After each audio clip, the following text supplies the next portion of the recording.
This episode of The Witch Wave is brought to you by Snowy Owl Tea. And I am so grateful that it is because they really, truly spoil me with their scrumptious tea blends, and they always send me their latest brews.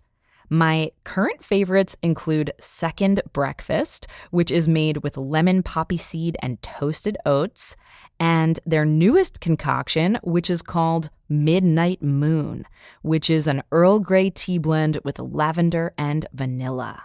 Snowy Owl Teas are unique, handcrafted tea blends made with real fruit, fresh ground whole spices, full leaf teas, and blossoms.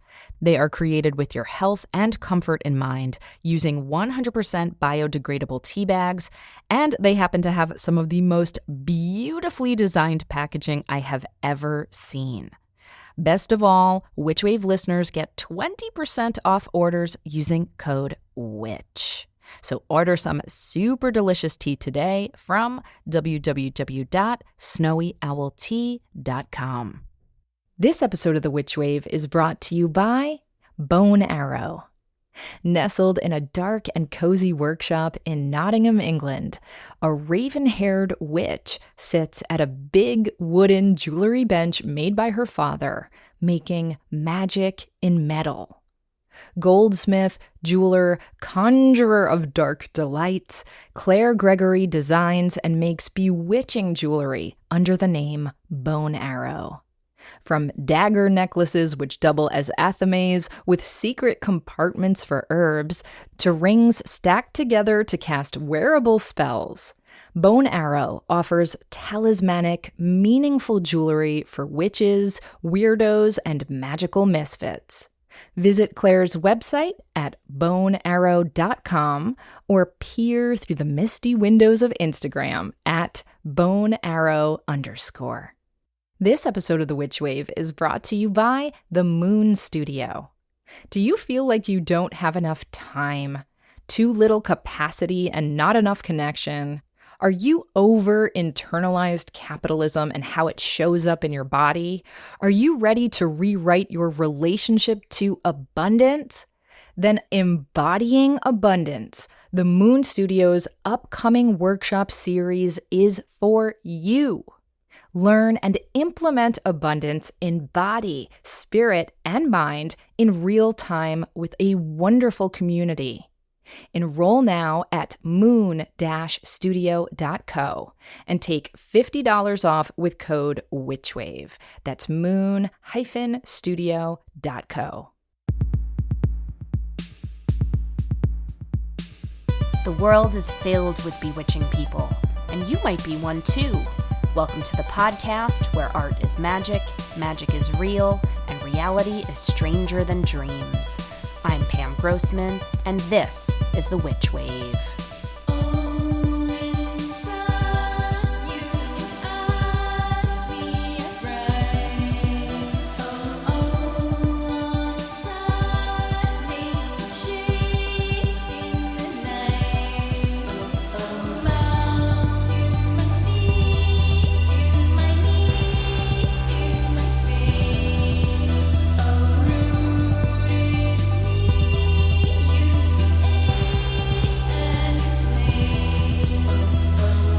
Hello, and welcome to The Witch Wave. So when I was in middle school, there was this store where you could make a custom bracelet using as many silver letter charms as would fit around your wrist. And I imagine that most people would select the letters for their own name or for the name of their boyfriend or girlfriend. But I chose the letters that spelled out the word Enchanted. And I wore this bracelet like a talisman for years. You've probably noticed that I use the word enchanting or enchant or some variation thereof a lot, because for me, it's always been one of those perfect words that connotes deep magic and mystery. It's one of the reasons why when I'm traveling in French or Spanish-speaking countries, my go-to phrase when meeting someone new is enchanté or encantada. It's a bit old-fashioned, I know, but I can't resist its charm. Cue Stevie Nicks Enchanted. And so when I heard that Katherine May's new book is entitled Enchantment, Awakening Wonder in an Anxious Age, I was primed to love it. And doubly so since I absolutely adored her prior book, Wintering, The Power of Rest and Retreat in Difficult Times. Enchantment is Katherine's exploration of the mystical experiences that are accessible to absolutely anyone should they care to pay enough attention and time to the world around them. And though she doesn't call herself a witch, the ways in which she engages with the natural and supernatural realms through ritual, mythopoesis, and meaning-making feels nothing short of magical. While reading Enchantment, my undergrad anthropology of religion classes came flooding back to me because Katherine writes about Eliada's theory of hierophany, which is a phrase that refers to something which is essentially a manifestation of the sacred. As Katherine writes, quote, Mircea Eliade coined the term hierophany to describe the way that the divine reveals itself to us, transforming the objects through which it works. When we make a tree or a stone or a wafer of bread the subject of our worshipful attention, we transform it into a hierophany, an object of the sacred. For the believer, this means that an absolute reality has been uncovered, rather than anything fantastical being projected upon it. Hierophany is the experience of perceiving all the layers of existence, not just seeing its surface appearance. The person who believes, be it an ancient animism or a complex modern religion, lives in an enhanced world, having been given a kind of supernatural key to see the wonder in the everyday. Unquote. And all of that can be very much considered both the thesis statement of Katherine's book and, for me, an encapsulation of witchcraft. Because for me, being a witch is not just about casting spells. It's about allowing oneself to become spellbound by the majesty and splendor of life. This also all brings to mind the Hierophant Tarot card, which is a card I confess that I often have felt some resistance to because on the surface, it is a pope, right? It's this leader of established religion or dogma or tradition. And yet, I'm reminded that the prefix hieros is Greek for sacred or holy. In ancient Greece, the Hierophant was a priest of the Eleusinian mysteries, the sacred rites of passage where initiates would reenact the myth of Persephone's abduction to the underworld by Hades and Demeter's rescue of her, thus embodying the cycle of birth, death, and resurrection, which is, of course, a reenactment of nature's eternal shifts. The roots of the word hierophant translate to holy and to show. So a hierophant is one who reveals the sacred to others, which sits much better with me than this tarot card's more recent associations with hierarchy and organized religion. I think it's fair to say that by this older definition, Katherine May is a contemporary hierophant because through her exquisite writing, she reveals the divinity that can be accessed anywhere and any time. I found it absolutely enchanting to be in her presence, and I think that you will too. But before we get to that, First, let's check and see what's come through on the Witch Wire. Who is it? Witches. Sam writes, "Hey, I just started listening to the Witch Wave and I'm super into all that you guys stand for. I was hoping I could get some book recommendations for beginner witchcraft or information on different religious branches. Love the podcast." Hey, Sam. Thanks so much for the lovely words. I am so happy that you found the Witch Wave.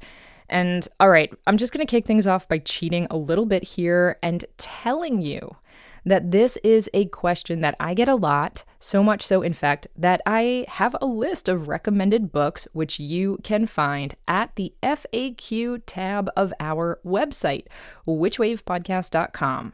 So just go there and click on FAQs and scroll down a little bit and you will find my list.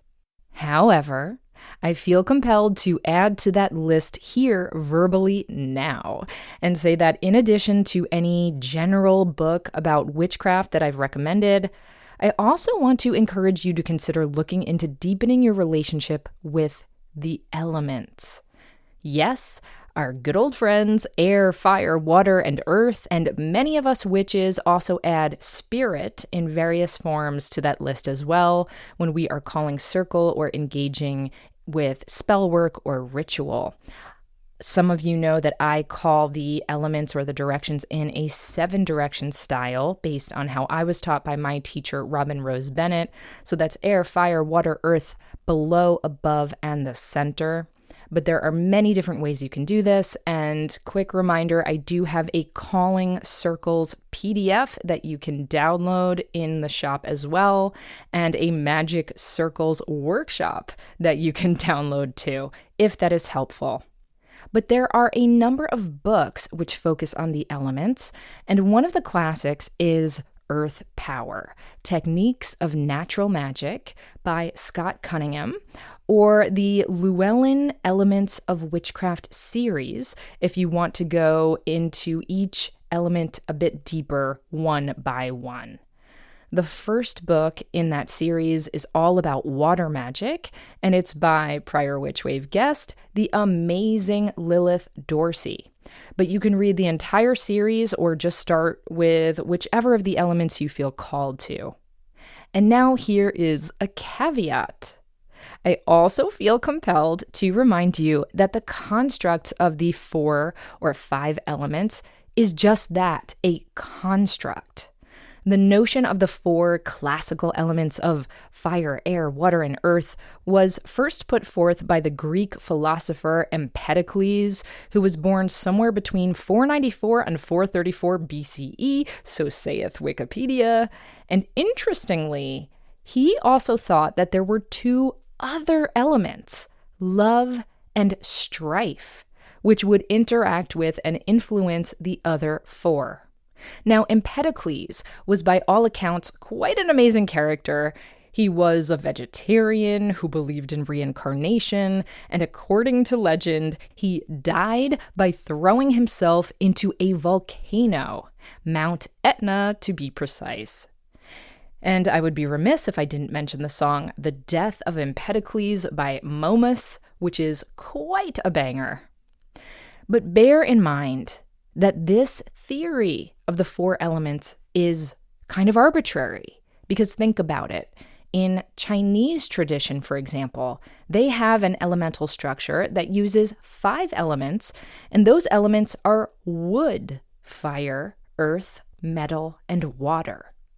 And in Vedic traditions, there are also 5 elements, but these are earth, water, fire, wind, and void. And getting back to the Greek system, after Empedocles, good old Aristotle went and added a 5th element, which he called ether, and some folks later call quintessence. Point being, you, my friend, are most welcome to come up with your own elemental system if you like, so don't feel as if you have to follow these witchcraft books by the letter, as I would say with any witchcraft book. So I hope that is helpful, and I thank you so much for writing, and I wish you all the best. Now, on to my guest. Katherine May is an internationally best-selling author and podcaster. Her most recent book, Enchantment, Awakening Wonder in an Anxious Age, became an instant New York Times and Sunday Times bestseller. Her internationally best-selling hybrid memoir, Wintering, The Power of Rest and Retreat in Difficult Times, was adapted as BBC Radio 4's Book of the Week and was shortlisted for the Porchlight and Barnes & Noble Book of the Year. The Electricity of Every Living Thing, her memoir of a midlife autism diagnosis, was adapted as an audio drama by Audible. Other titles of hers include novels such as The Whitstable High Tide Swimming Club and The Best Most Awful Job, an anthology of essays about motherhood which she edited. Her journalism and essays have appeared in a range of publications including The New York Times, The Observer, and Aeon. Katherine's podcast, How We Live Now, ranks in the top 1% worldwide, and she has been a guest presenter for On Being's The Future of Hope series. Katherine joined me from her home in Whitstable, England, via Zoom.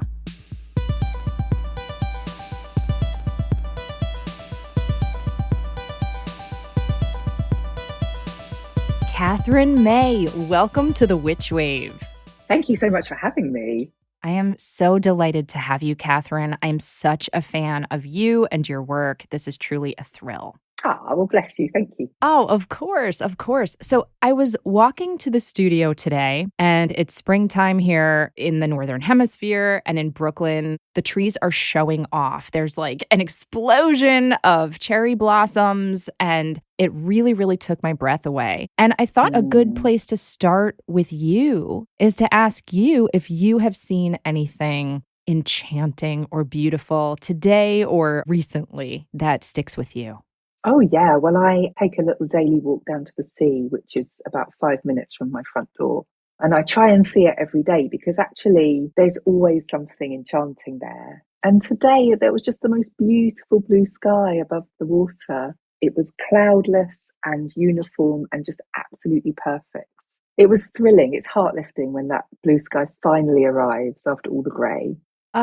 Absolutely. And I love that phrase, heart lifting. I felt my heart lift a little bit as you said it. Yeah, it's a good word. Yeah. So we're here under the guise of talking about your new book, Enchantment, Awakening Wonder in an Anxious Age. But I want to actually circle back a little bit to your prior book, Wintering, The Power of Rest and Retreat in Difficult Times, because certainly these books feel like companions to one another. And when Wintering came out, this happened during the pandemic, and it felt almost like you were psychic. It was the book we all needed to read.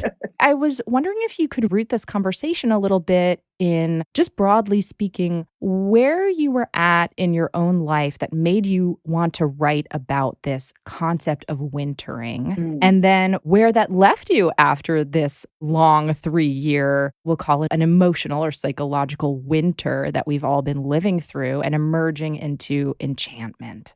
Yeah, well, it was interesting because when I decided to write Wintering and began to pitch it around, it was actually before all the events in the book happened. So I'd planned to write this wise, distant book about the kind of emotional downturns in life from a nice, safe distance, having wintered in the past, but definitely not wintering in that moment. And in the time between the book getting commissioned and me actually finding the time to write it, so much went on. First of all, my husband got really sick and then I got sick. And in the meantime, I'd already decided to leave my job, but I then had to contend with this really difficult of working out my notice while I was ill and at home, and the real guilt and isolation that came with that. And then just as things were beginning to sort themselves out a little, we realised that my son could no longer handle being at school. And so there were these wave of not catastrophes, nothing particularly rare or unusual, I don't think. Like we often think about memoir as stuff that's written about exceptional events in life and exceptional suffering. Mm. And wintering isn't about that at all. It's about the kind of quite ordinary things that happen to so many of us. And it let me actually write about the psychological minutiae of living through that, rather than that very distant perspective that I was hoping to take, which I don't think would have captured quite so much. Yes, yes, yes, yes. And for people who haven't read Wintering, I like to describe it as you really talking about and engaging with both metaphorical winters and literal winters. These times Yeah. when life seems to go fallow, these times of pause. And the book really addresses the challenges of winter, but also the beauty of winter. And the way you write is very lyrical. It's like a tapestry in which you're weaving together all of these different elements, both your life experiences, but also inspiration from other writers, your day-to-day life, but also some travels that you go on. It's really exquisitely done. And I suppose I'm curious with wintering if that transformed your relationship to the season itself, the literal winter. Well, definitely. But also, I went in wanting to express how much I loved winter and kind of wanting to convert people to this really maligned season, which I think it's so tragic, the way that we just assume that winter is this kind of point in the calendar year that we put our heads down and try and ignore and hope it will disappear as quickly as possible. And that seems to me to be a big waste of our lives, because we're passing out a quarter of the year every single year and we can't afford to do that. Mm. But also, I think we're missing a lot when we don't engage with the beauty that winter is offering us, because it really, really is offering so many moments of grace and deep immersion. The fact that it's cold is part of its appeal, because it sort of forces us into really living through it rather than being able to breeze past it. So I did go in with a bit of a mission about that, but writing the book let me learn much more about this season that I was already pretty fond of. And that in turn has kind of deepened my experience and love for it. But of course, now I spend a lot of time trying to convince other people. So I've become the winter poster girl. So whenever I grumble that I'm feeling cold, everyone's like, oh, wow. Exactly, exactly. I confess I don't love winter. I hate to be cold. And your book really helped transform my relationship to winter. And certainly, of course, when you're talking about metaphorical winters, about these times in our life, whether that's times of grief, times of depression, but also times of just slowness, of things maybe not happening as quickly as we might like. Your book is a book I've turned back to, both literally the pages of, but also just in my mind, to help me remember every season has a purpose. And our emotional seasons of pause, of retreat, of sanctuary, of turning inward are so necessary for us to then do all the blossoming and the more vital external work that we need to do. Oh, absolutely. I mean, winter, metaphorical and literal, is really necessary as part of our lived experience. And it's this time when we get to process, to reflect, to integrate. And all of those things can only happen if we retreat just a little. And if we sort of step back from the very, very aggressively busy social life that lots of us are engaged in all the time now. In the Celtic tradition, it's often called gestational winter. Yes. This idea that the year is pregnant with the next generation of ideas. And I think that's such a beautiful way to think about it. Winter is about developing potential. And then we go out in the warmer months, again, metaphorical and literal, Yes. and enact that potential. But there comes a point when we're going out and out and out and doing and doing and doing. We get exhausted and we get depleted, and we need to withdraw again and to start to think about what went right, what went wrong, what to do next. And that's when winter comes back and welcomes us into its lovely, cozy embrace.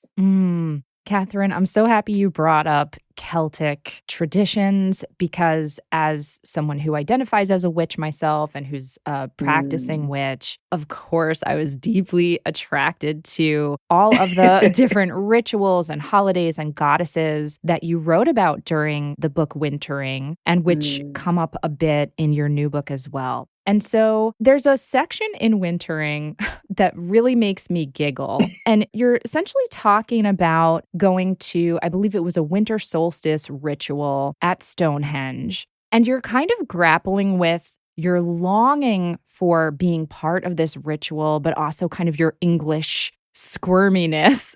I'm Deep paraphrasing here. squirminess. Yeah, Yes, yeah. yes. I'll actually read a phrase from that book. You write, "More and more, I find that I'm drawn to moments like this, an uplift in the monotonous progress of the year and a way to mark the movement to the next phase.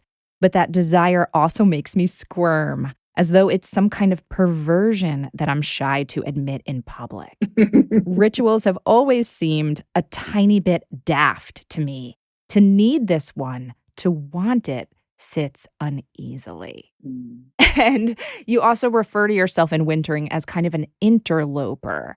And so you've gone from this squirminess in Wintering, this maybe feeling like an interloper in this world of magic, enchantment, ritual. Yeah. And then you go on to write an entire book about enchantment. So I would love to hear you sort of expand on when you finished Wintering and it was out in the world, what led you then to want to more publicly deepen your relationship with enchantment?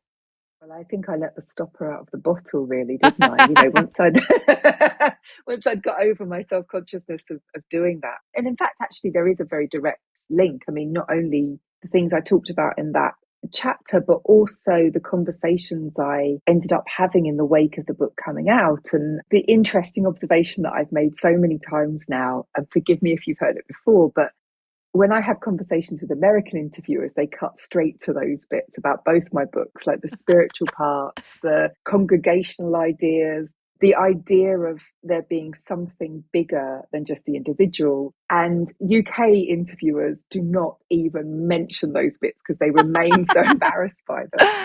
As an embarrassed British person, it was great to have those conversations that come so directly and so fluidly in American culture. It just made me want to explore it more. It made me want to make much. Oh, sorry, that was someone at my door. I hope you didn't hear that. Oh, I love the texture of the bell. It felt very Oh, magical. Keep going. drives me crazy.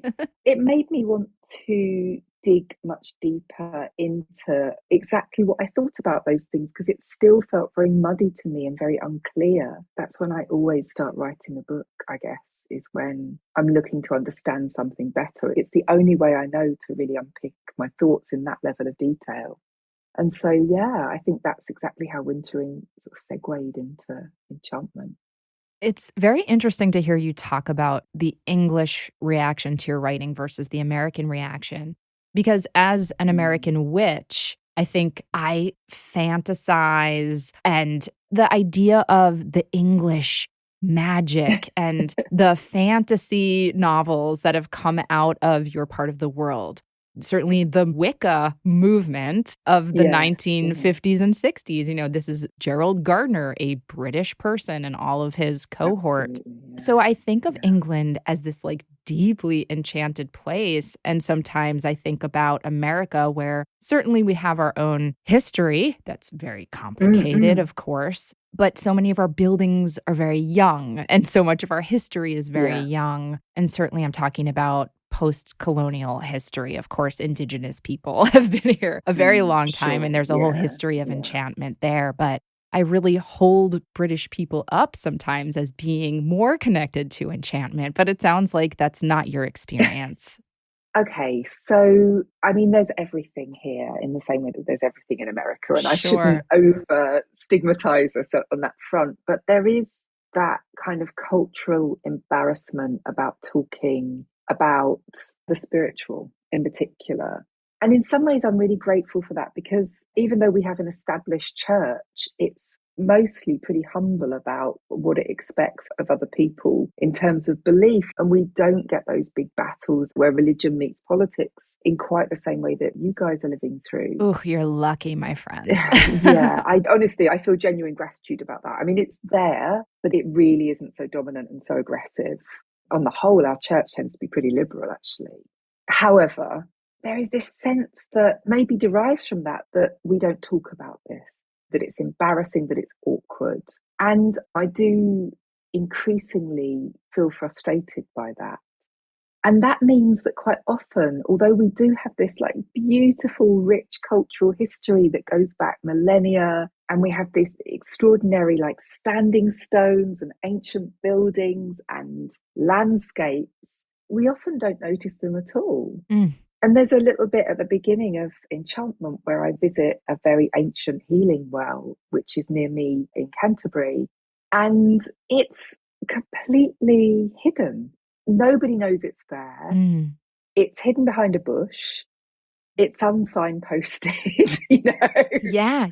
And in other countries, there would be a trail of people going there to tend it and to worship there and to bring meaning to it. And I think in a way we have an embarrassment of riches in Britain, so much so that only a few people are stopping to notice.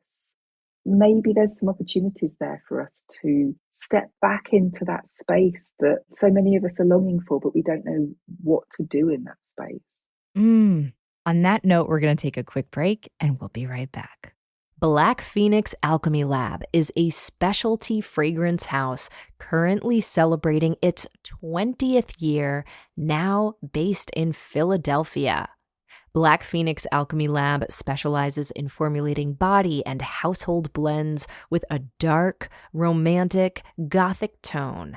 And over the years, they've collaborated with so many of my heroes, including Neil Gaiman, Guillermo del Toro, and the Jim Henson Company. They continually return to inspirations drawn from history, mythology, literature, pop culture, and fine art.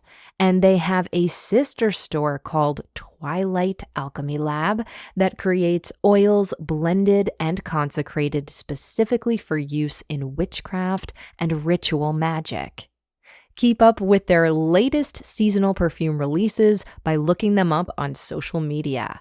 And Black Phoenix Alchemy Lab also now has a YouTube channel where they share scent reviews, announcements, and original video art.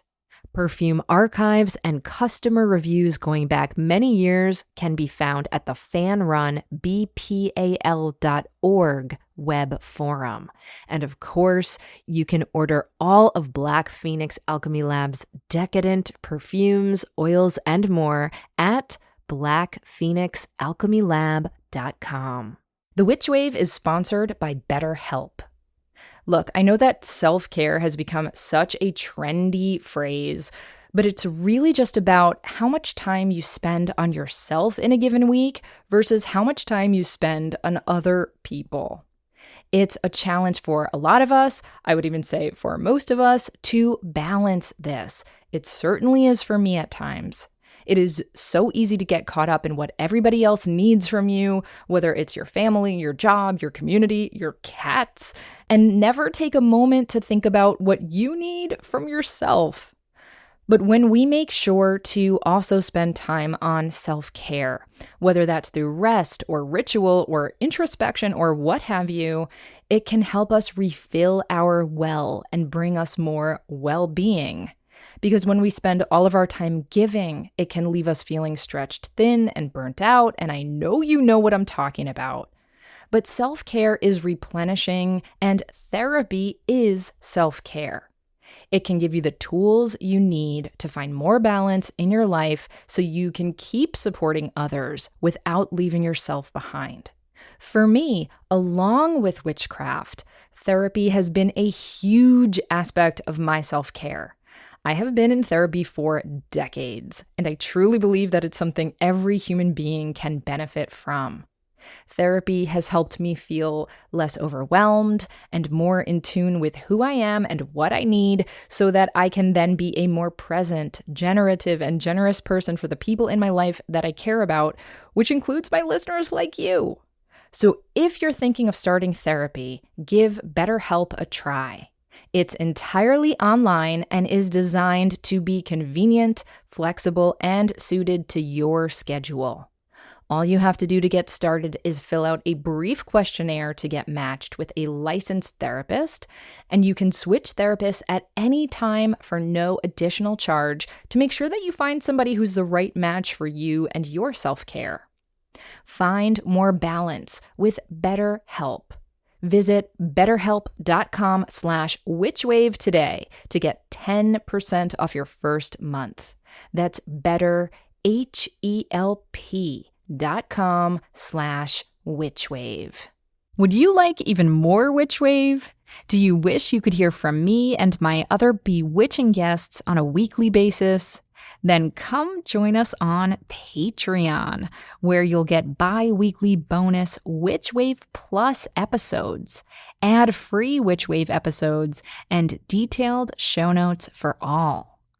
Rewards for some tiers also include magical merch and contests where you can win Witchly prizes each month, as well as early heads up about my workshops before they sell out. And all backers get access to our exclusive digital coven, where I lead monthly online rituals and where you can connect to a community of other wonderful Witchwave witches around the world. So head on over to patreon.com/witchwave and sign up. It's a fabulous way to get more magic in your life and to support the show. Thank you so much. Welcome back to the Witch Wave. Today I'm speaking with Katherine May. So Katherine, we've been sort of circling around your new book, Enchantment, Awakening Wonder in an Anxious Age. And I wanted to ask you how the pandemic may or may not have informed your writing of this book or your longing to write this book. Oh, it made it almost impossible, frankly. I really found the sort of successive lockdowns that we had robbed me of all the circumstances under which I'd normally write. So anything from the fact that, I had my husband and son at home making a noise and invading all my quiet spaces that I was used to them being mine during the daytime and mine alone. That was quite a nasty shock. But also the level of worry that we were all living with, concern about family members, personal concerns, made it very hard to concentrate. I suppose the biggest one for me in lots of ways was I approach writing by doing. So quite often I will have an idea and I'll visit a place or I'll do a thing or I'll have a conversation with someone that will then spur me into my writing. And I felt like there was a whole stage that I couldn't enact. And I felt really stuck. And I also worried a lot about what world this book would land in because everything was thrown up in the air. I knew that it would be coming out, at least 2 years after I began to write, maybe even longer. And there was just no sense in which I had any idea of what that world was going to look like at that point. Were we still going to be locked down? Were we still going to be fearing this constant threat? Or were we all going to be vaccinated and absolutely fine? I did wonder if we would have forgotten about it by then. I mean, as it happens, that unfortunately has not come true. And in fact, the kind of conflicts that I talk about in the book have been heightened by the pandemic rather than settled by it. And I think maybe lots of us wouldn't have expected that. Although, if we'd have stopped to think about the way these things go, I guess we might have done. But yeah, so it made it very, very hard to think about what to say and what would be useful or helpful or interesting for anyone at this kind of unspecified date in the future. So I found it incredibly hard to get started. Oh my goodness. Well, I have to say, it feels like another example, though, of you being a little bit psychic, just in terms of, I know a lot of my friends, whether they consider themselves witches or not, have been talking about this feeling of emerging from the pandemic. And let's be clear, COVID is still around. The pandemic is still happening, but it does feel like things have opened up quite a bit. And this feeling of a dullness of the senses, of brain fog, of not feeling as excited or as plugged in to the current of the natural or the supernatural or both, as the case may be. And this book is all about helping us to reawaken to that side of ourselves, which is more in tune. I mean, I would call it the magical. I don't know if you have a specific word that you go to. One of the words I love that you talk about in the book is this word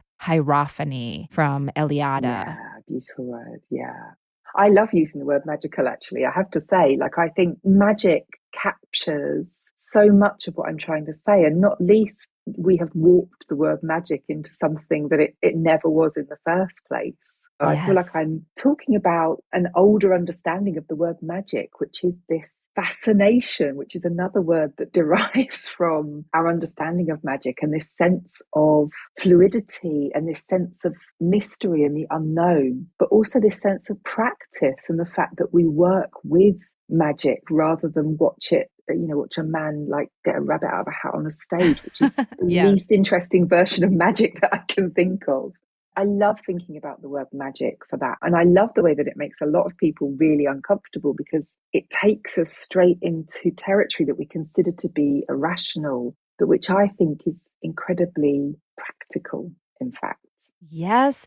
Yes, yes, Katherine. I'm going to like levitate off my chair. I'm so happy to hear you say that, because it's a word I've been using a lot more often myself. And it's a word I've had to push through my own self-consciousness around, this feeling of like, well, I'm a serious person and I have critical thinking skills and all of that stuff. And yet I think it's such an important word. And I love how you talk about practice, that our relationship with magic is an active one. It's not passive, right? We have to co-create with it or have some kind of communication or connection with it and work with it. Yeah, absolutely. And that work, I mean, one of the things that I think blocks us from this deep engagement with the world around us is the idea that that work somehow has to be handed to us by an outside authority. So we're used to religion giving us and defining the rituals that we need to make, and actually like predetermining the meaning of them as well. And we're weary with that. And so we're throwing the whole thing out. Whereas actually for me, this kind of practicality and this practice that is linked to the idea of magic is inviting us to personally participate in making those meanings and developing them and inventing our own rituals and adapting them to suit us in the moment. And I find that really exciting, but I think there are a lot of people who need a strong invitation to do that and to not feel silly or self-conscious or like it's not real if they do it themselves. And so that's kind of what I hope Enchantment does, is just say to people, look, you don't have to follow anyone that you don't want to follow. You are allowed to do this for yourself, but to do it, you have to commit to it and you have to show it faith and you have to practice, you have to return to it, you have to evaluate, you have to go back in again and not just walk away shrugging your shoulders and saying, you can't or it's not for you.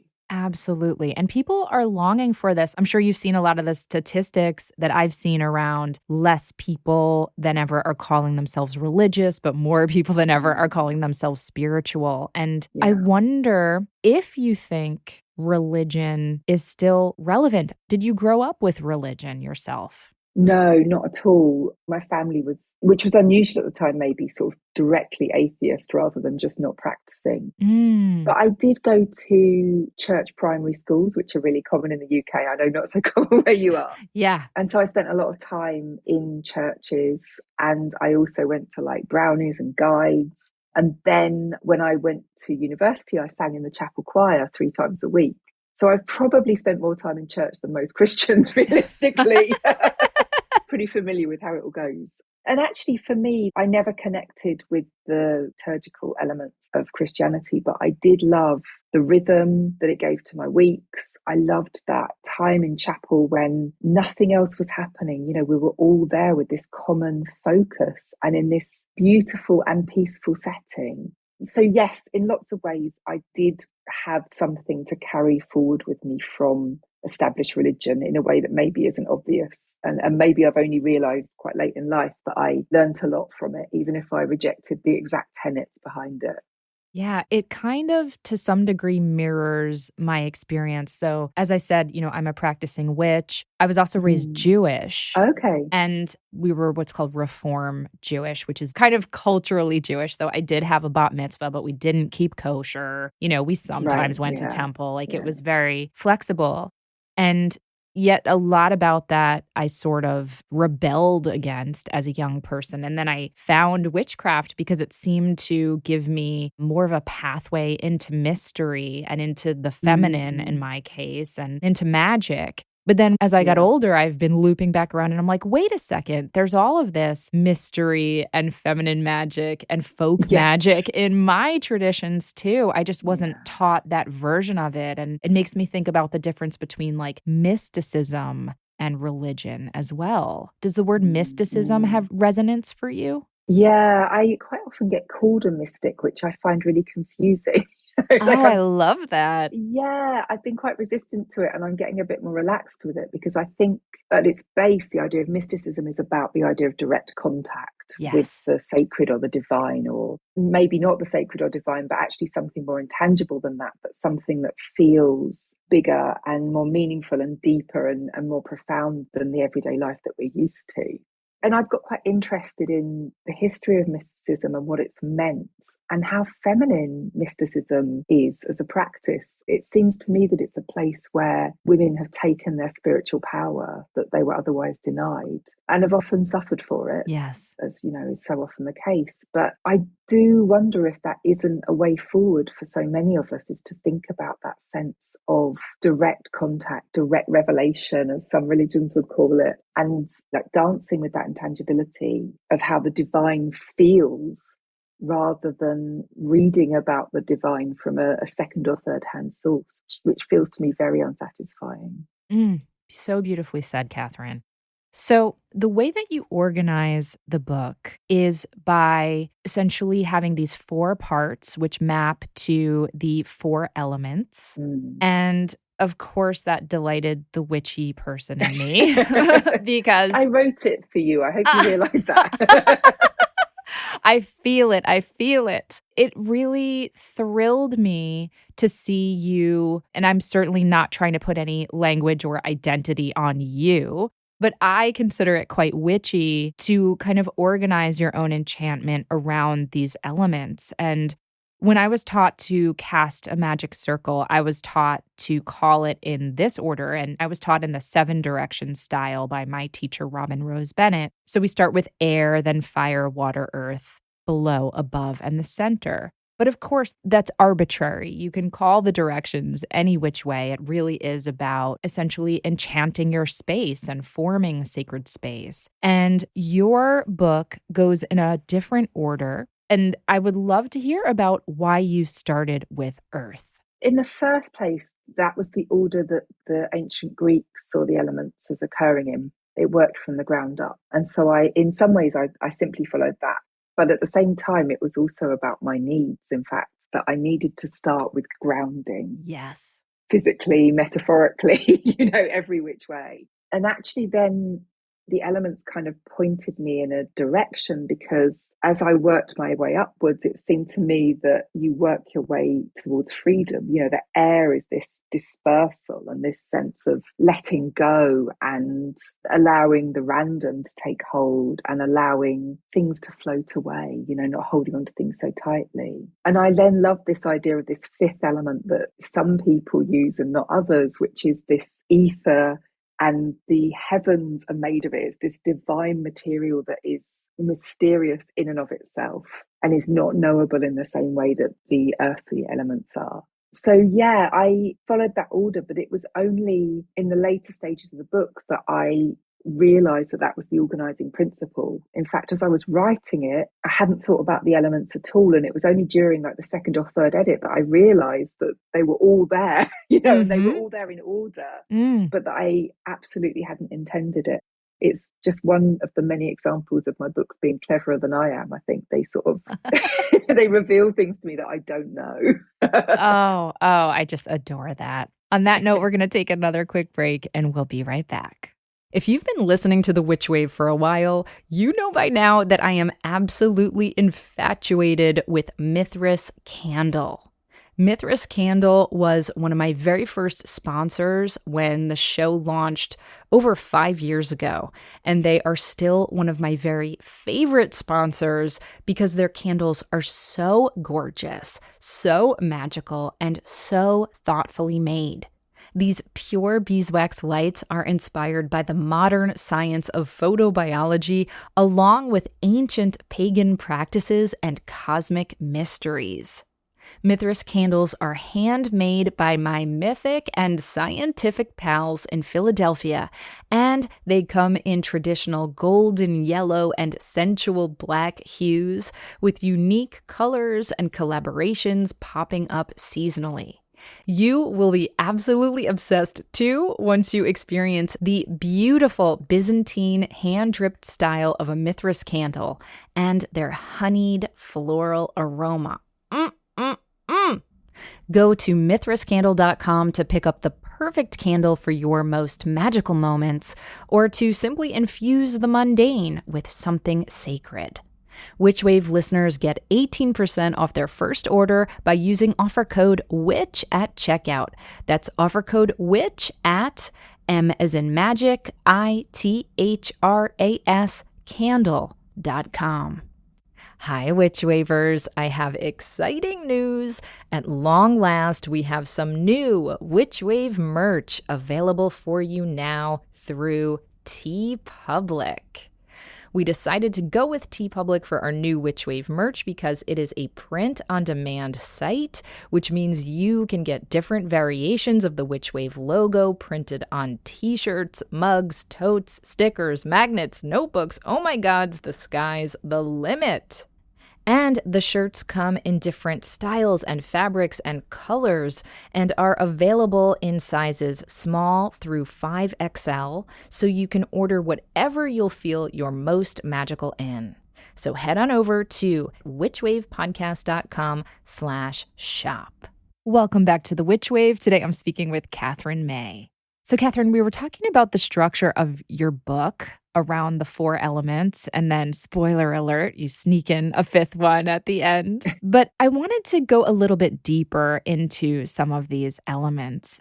You start with earth, and then you go to water. And it seems to me that water is an element that has very personal resonance for you because you are a swimmer and you became, during wintering, I believe, a cold water swimmer. Yeah, that's right. And I understand you've had a lot of ups and downs with your relationship to water because of some physicality that you have in your ears. I don't know if that is still something that you're grappling with. Yeah. So I'd love to invite you to just talk about what is your relationship to water today? Let's start there. Yeah, sure. I mean, I'm always intensely drawn towards water, always have been, like right from being a tiny child. Like I was that kid who had to be grabbed to stop running into ponds and, and the sea whenever we were anywhere outside the house. Yes. My way to soothe myself has always been to get into a bath and to soak for a while in hot water. Like if I'm feeling all out of sorts, that's definitely the thing I do, you know. And I sometimes have a bath in the middle of the day just to settle myself again. And it's the best way I know to self-soothe. My relationship with water is intense and it's very needy almost. Of all of those elements, I could have definitely written a whole book about water. Yes. And probably could have written 5 books about water because I go to it over and over again. The chronic condition I have, which is Meniere's disease, is actually caused, probably, it's very poorly researched, by an excess of water in the inner ear. And it leaves me quite often like very dizzy, feeling very sick.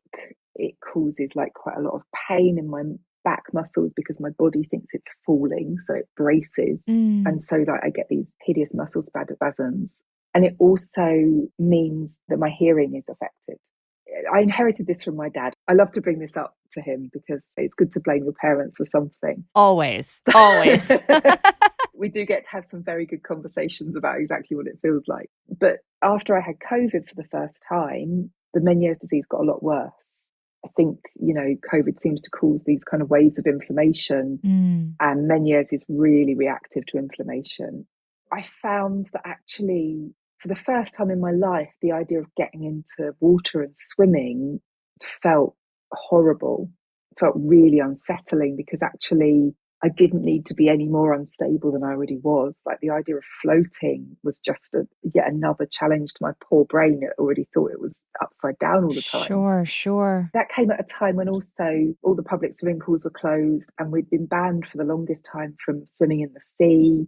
And there was this uncertainty about what we were actually even allowed to do and whether we should obey those rules or rebel against them. That felt a lot like grief to me, to, at that particular point in history of all times, to be denied the thing that I have always relied on to soothe myself, and lately to gather with other like-minded people to be soothed together. We sometimes have to adapt to circumstances that we'd never have chosen, and have to find new ways to take care of ourselves during those hardest times. And that came up for me such a lot when I was writing Enchantment. Absolutely. Have you been able to swim more recently, or is that still something that you're taking a break from? It's settling down. I am swimming more often.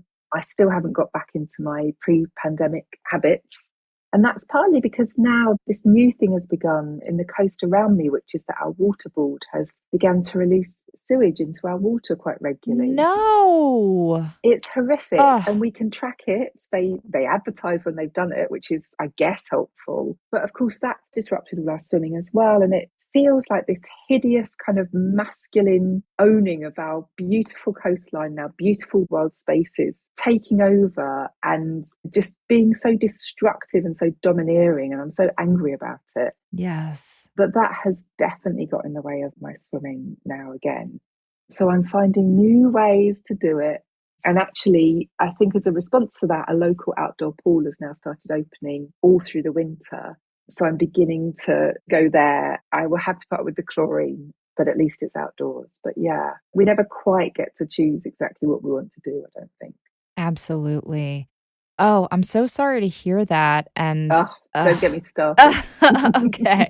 Well, we'll move on. We'll move on quickly. But just to say, in your book, certainly swimming is a big element of the water section, but you also talk about visiting these magical wells, which you mentioned already. And you talk about drinking from natural water. And I suppose you have some kind of contraption or filter that allows you to do this. I was like, I need to know what that is, Catherine, because what a Yeah. beautiful sort of sacrament, or I'm thinking of all these different religious words, baptism, whatever we want to call it. But to be able Mm-mm. to intake water just from land that's around us, it seems like such a foreign concept to me, because I just assume everything's polluted now, which is so depressing. So, what is this magical contraption of which you write?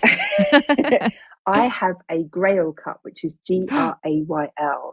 It's an American company, actually. You have to ship them over in the UK, and they should totally sponsor me because I tell everyone about them. And what a great name. I mean, I come know, is it on. perfect? Who can It's resist really, that? it integrates so beautifully with the whole story. But it's this really lovely tiny device that is the size of a cup. You put your water in and you push a filter through it, and it removes everything right down to viruses. And you can only use fresh water in it. You can't use salt water. But any river, you can just dip your cup in and drink, and it makes the water safe. And I just absolutely love that. I mean, it's wonderful as a walker, because when I go on long walks now, as long as there's a river near me, I don't have to carry water. I can just have a drink and I know it's going to be clean. It has become a ritual for me, like to drink the place that I'm visiting. Ah, I love that. I'm all about immersing in the landscape and becoming part of it, and it becoming part of me, rather than just passing through it. And I think drinking it is definitely a lovely way to practice that.